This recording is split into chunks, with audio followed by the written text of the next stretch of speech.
Greetings and God bless. So, something I've been thinking about is Denver. How Denver, it's a party city. It considers itself like the drug den for the Rockies. It's a prostitution den. It's a destination for drugs and like illegal activities. And also, the city has spent something like $30,000 in 6 months for the 7,000 illegals that it brought here. When there's a huge um, epidemic, terrible problem with mental illness and homelessness here of born and bred Americans, but the city of Denver is spending $30,000 in 6 months on illegal immigrants. Illegals, not even legal immigrants. So Denver clearly shows what its priorities are. It's not the Americans that are here. It's not the law-abiding people here, because what I notice is just like the stores, the King Supers, they fire their employees here in Colorado. I remember a few years ago there was like a mass shooting at King's Supers. That's the only time I heard of that store. And then you hear how criminals will come in with a weapon, and the King Super employees call the police, and they get fired for calling the police on somebody with a knife. Or the King Super employees, which is owned by Kroger, they get fired for recording thievery. Now, when I worked retail, like we we never really had such blatant uh, criminal activity on a daily basis. And when something went missing, like the salespeople were considered a suspect as well. So there's self preservation when you don't want uh, people, like violent people, in your store or stealing. But Kroger King Supers invites. They're like, "Welcome, come, criminals, steal and threaten our employees and our customers." That's the impression, because they're firing employees that call the police or that are documenting theft. And I mean, I don't want to support that, so I'm avoiding going to King Supers, because the employees and the customers, everybody should be safe in the store and not have to accept people with weapons just being able to cut up or steal. Like, who wants to be around thievery? Like, it's really demoralizing. And when a store is letting this happen, I mean, I don't know, like, have the shoplifting side of the store and the non-shoplifting. Let's have the law-abiding side of the store. If that's the way stores are going to run, I want to be on the law-abiding side of the store. I want to be in the law-abiding store. I want to go to the store where law-abiding people go to the store, where we pay our bills. That's what I want to do, because there's something very toxic about being in a store that's enabling theft, enabling injury to customers and employees. When stores are like, "Welcome with your weapons. Well, we won't do anything. We'll fire our employees if you do it. If they get in your way, oh violent criminal." So, what I'm noticing is some cities are sabotaging their very survival. A lot of stores have closed in Denver. There's a lot of broken windows. Like, there's so many places in Denver where they just put up plywood. They're not replacing the windows. Like, what do they know that we don't know?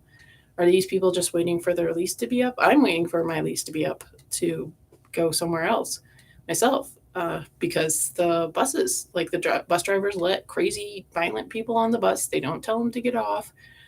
And so then I'm on the bus with a violent person, and violent people want to take the bus. Violent people want an altercation. And so they go to where we're trapped with crazy people. And the city of Denver is just letting all these crazy people run loose, be mentally ill, be psychotic on the drugs that Denver is like, "Yeah, hey, come here and do our drugs and become a crazy homeless person." Um, so, some cities definitely seem to set people up for destruction.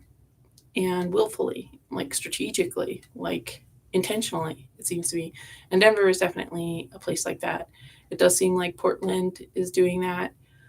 Somehow, I don't know how New York City is managing, but even though I was there last summer when they legalized pot, and everywhere, every street you're in a haze of pot smoke, so that was really unpleasant. Nonetheless, I did not see crazy people on the street or the homelessness. While it was bad, homelessness is always bad, but it like I don't know. There's something I think like the altitude here, being at 5,000 feet high in Denver, I think it makes the mental illness, it exacerbates it.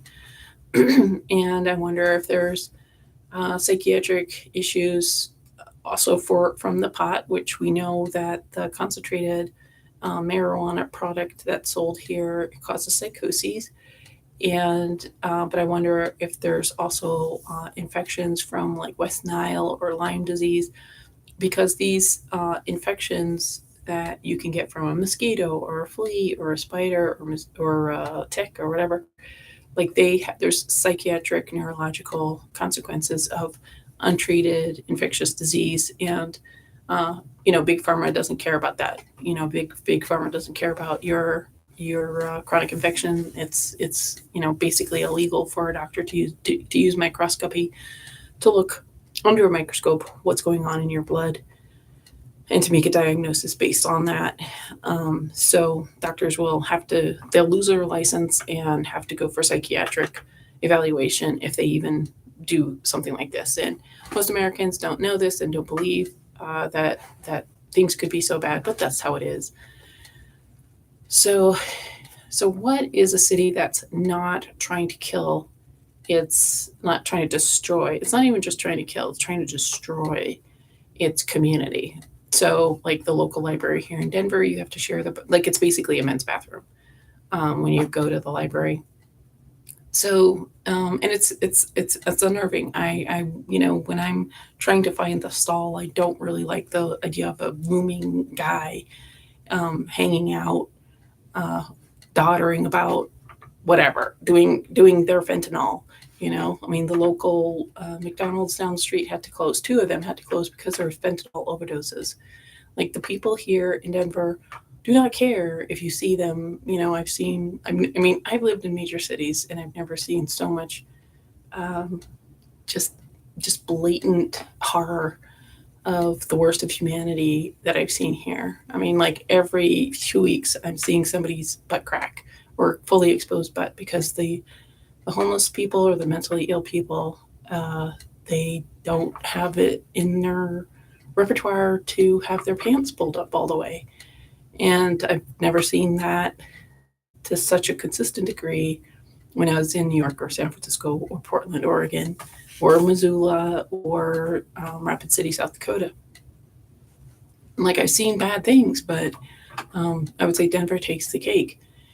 And a lot of racists, a lot of bigots who hate white people and blame white people for everything. The majority of the homeless people I see are white people. I would say the majority are white males and young white males. Yes, there's some black people. There's definitely white women who are homeless, mentally ill. But people are like my like people I've known from high school or just in my early 20s. They're like, well, white people have it easy, everything's so easy for you, you get the white carpet, like you never have any problems. This like just like if you're a person of color that hates white people, just look around at the homeless people in your area and you'll see that a majority of them are white people, and they're men and women of various ages. And nobody, just because they're having white skin, is like, oh, here, have an apartment and live. But who's getting $300 hotel rooms funded by the city? It's illegal immigrants. Who knows what? I mean, it's irrelevant. It's just like there's all sorts of people who've crossed the border illegally and that are now being flown in because the government is trying to make it easier for illegals to get into America. while completely ignoring the homeless people, while ignoring just the regular person who's trying to survive. So, so I am on a mission to try to find cities and who the trusted agents of the public good of that city, whether I don't know if it's the mayor, I don't know if it's the Freemasonic overlords of a city that is like doing some satanic curse on a city. Like I felt Missoula, Montana is like a big hotbed of Satanism and witchcraft and stuff like that. And I observed and heard human trafficking going on. Um, so, at least in my firsthand experience, I do believe that there's something to it. Like border states, I think have a big propensity towards trafficking of drugs and people. And so what I'm trying to figure out is what is a city that's like not not taking the bribe from the globalists. And I've been in conservative, what I thought were conservative states like Montana and South Dakota, or even, I mean, I guess like Iowa is considered liberal, but it's kind of like mainstream or middle of the road in Virginia, and those places were pretty left. The people I met, the or and they were just like there wasn't investment put into the city. It just seemed like like cities seemed to be struggling and focused on trying to get tourism. Like that seems to be the value system of cities is they want tourists. Now why have what you have to offer be tourism? Why not have it be aerospace or have it be, a shoe factory or something like that? Like, or agriculture. I mean, why not have what really brings things locally be the financially sustaining thing? And I guess like tourism is because you get to charge the people who are visiting. You charge them 10 times. You charge them you just gouge your tourists with the cost of housing and the cost of food and the cost of transportation. So it's like um, is it like trapping people and extorting people. I guess that's what tourism is. It's extortion. So a tourist is vulnerable in your area, and then they have some sort of problem with the hotel, so they have to pay a couple $100 more, and then they have a problem with transportation, so they have to pay $100 there. Then they have some, they're starving, so they pay this overpriced meal. So that's what it is. I guess tourism is really just this bait and switch setup for a harrowing experience that somebody's just trying to keep paying money for it not to be the worst experience of the worst day of their life. I guess that's what tourism is. And so that's what cities are like, oh yeah, okay, we're gonna do this bait and switch and give these people the worst time of their lives unless they can pay us enough money. So it's like this psyop against people who think that they're just going to enjoy the food and the charm and the architecture and the culture. But no, it's let's mess with your head and see how much money we can get out of you, so you just so you can have like some sanity. And somehow maybe they just they don't mind maxing out 10 credit cards for this experience. But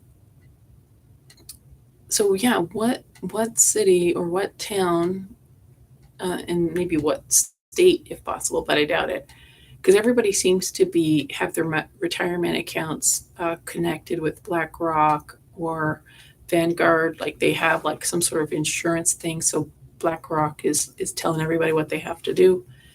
So What I'm wondering is who is not beholden to the globalists? Like what city or what town is not beholden to the globalists, and and has some moral backbone and is not trying to get their children and grandchildren to be gay or trans, or enforcing their women and girls to share bathrooms with psychotic males. Because if a man to female identifies as a female, but he's intact, uh, like just go to the bathroom that you've always gone to. Like that's not gonna if you're identifying as a woman, but you're still intact. Like get that thing cut off, get everything cut off. If you're because women don't have that. Then but you have this weapon, this thing that's been used as a weapon, and this thing that is being used as a weapon against girls and women in bathrooms and gyms and uh, prisons. Like use the men's bathroom. Like maybe it'll be called the penis room. Maybe we could call it those with penis room. Okay, and then those without a penis room. Maybe that's what we have to call the bathrooms. So those with a penis have to go into the penis room, and those without a penis get to have a non-penis room. So, as insane as that is, I really think that's actually a real solution. Yeah, yeah. Does anybody know? Does anybody know of a city that's not trying to destroy its locals? That's not trying to cultivate destruction? Because I do think that the masking, it's self destruction. When you're suffocating yourself, that's self destruction. Like people are talking about mom bears trying to protect their children, about this revelation coming out about human trafficking. Everybody's been human trafficked. When everybody is forced to suffocate, when everybody is forced to have intrusion, being um, impaled, being injected, being penetrated. Okay, everybody that got the injection, they got penetrated. So they were not allowed oxygen and they were penetrated.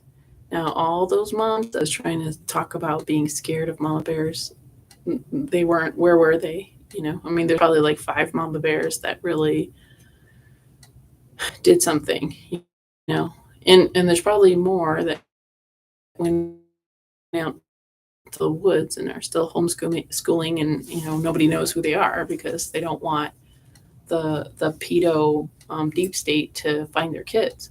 Which more power to those ladies and parents and then the fathers. But yeah, I think cities are cultivating self destruction amongst their locals, giving them dope and giving them prescription meds that's altering their mentality and like enabling destructive, unsafe driving. While on the other hand, they're going to have military, like you can't have a pit bull or anything that looks like a pit bull. That's the irony about Denver is like um, they won't have something that vaguely looks like a dangerous dog, but you're just you're stuck on the sidewalk or in the bus with like crazy people, dangerous people, violent people, people who are carrying metal rods, people who are carrying sticks, people who are waiting to do a sucker punch on a innocent bystander. Um, and that's Denver. That's Denver wants to do that. They like to do that. They like people driving recklessly on those little lime scooters and the lift little scooters on the sidewalk going as fast as humanly possible. Denver loves people riding their electric bikes wildly on the sidewalks, or riding their bicycles as fast as they can on crowded sidewalks. Like all these people want to be on the 16th Street Mall where it's crowded, where there's all this construction, where you only have maybe 2 feet clearance. Like those people, if they want to go really fast, if five people on scooters want to go really fast in a row, they need to be on 15th or 16th, but there's nobody there doing anything about that. So Denver is setting people up for danger. It's like Denver wants to murder its visitors, its locals, and terrorize. That's what this is. Like Denver terrorizes its locals with the negligence about the scooters on the sidewalk, allowing violent, messed up, mentally ill people to roam the streets, ride the buses, be, trapping legitimate, safe people, law-abiding people, trapping, like Denver traps you with in close contact with mentally ill, dangerous, violent people, whether you're on the bus or walking on the street. And Denver's like, yeah, we're so great. We're so you know open-minded that we trap vulnerable, unsuspecting people with violent criminals. So, so some cities are enjoying terrorizing their locals, and there's got to be some cities that are not that don't have that agenda. What are those cities that want their locals to have some peace, to have just to be able to go to the store without being terrorized, to be able to take the bus without being terrorized, to be able to cross the street or be on the sidewalk without being terrorized? Like, what cities are these? What towns are those? And I was thinking like Christian places would be good, but a lot of people aren't really Christian. A lot of churches aren't really Christian. A lot aren't following the Bible as just fundamentally, and they barely know the good news that Jesus shed his sinless blood to pay our ransom, that we believe on the death, burial, and resurrection of Lord Jesus Christ. Like, Christians barely even know that, and they fail to share this gospel as it is good news. Instead, they just want to yell at people, judge people, and condemn strangers when that's not what Jesus said. Jesus didn't say go and yell at people you don't know, telling them that they should know me. I mean, it's insane. And then you get further into learning about the Bible and that Paul is our apostles and Romans 2 Philemon is our scripture. And a lot of Christians they're like, no, he's not, and no, those aren't. And like, people don't want to read the King James Bible. They think they can read daily devotionals and that's their thing, or they can read other books that claim to be other imitations of the Bible, and they think that that's going to bring them salvation. And we are admonished in the Bible to study to show ourselves approved. So, anyways, I don't automatically assume like a Southern Christian state is going to have it together, because like devout Christians I know, most of them aren't, I don't think, even really Christians. And so yeah, I mean, I'm like, I wish like there's this notion of the continents as we know them are just only a portion of what's really there, that there's like all these other continents. I'm like, can I move to another continent? I've thought about, can I live on the ocean on a raft? Because like this reality, this what America has to offer, and like where to go. I mean, I thought about moving to Saudi Arabia, but I'm a Christian, so I'll end up being chopped into pieces, murdered, raped, and burned on a fire. So because I hear a lot of people are moving to the United Arab Emirates or something like that, like a lot of millionaires are moving there. It's like yeah, it's life should not be such a hassle. And the thing is, my problem, others would say, is that I don't drive. So people who have low tolerance for shenanigans of toxic, abusive cities, they'll just hang out in the mountains or wherever. But I don't have that option. I'm a pedestrian. I like to walk. I don't want to become addicted to excuse me, driving everywhere. But that might be something I have to do in the end. But I'm like, well, are they going to outlaw cars? I'm not going to be able to afford an electric car. So, yeah, it seems odd what somebody who likes to be a pedestrian, like I'd be back in New York if I could afford it. Um, so now my question is, what is a city that's not trying to terrorize its locals, uh, that is, you know, like at least you can buy groceries and do laundry, um, get some postage stamps. That is my mission to try to find. So if you have any suggestions, please leave it in the comments below. Thanks. God bless.